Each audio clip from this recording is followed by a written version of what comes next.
The Goldilocks zone is the zone where life as we know it could exist outside of Earth, and it's closer than you think. There are a lot of places in space that are similar to Earth, but there's only one that we actually know for a fact has life. And it's not just because we haven't found anywhere else with the right conditions yet. There are plenty of places that are just too hot or too cold for life as we know it to exist. But our sun might actually be giving us a hint as to where we might find the next habitable planet.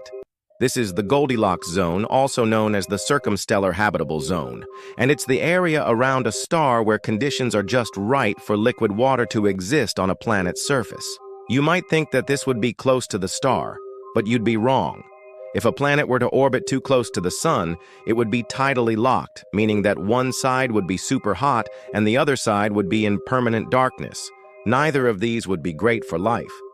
So where does that leave the Goldilocks zone? Well, here.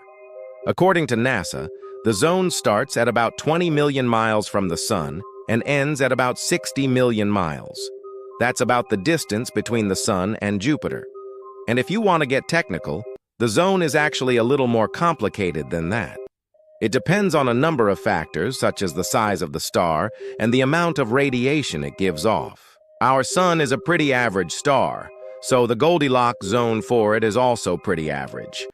But this is just one small part of the Milky Way galaxy.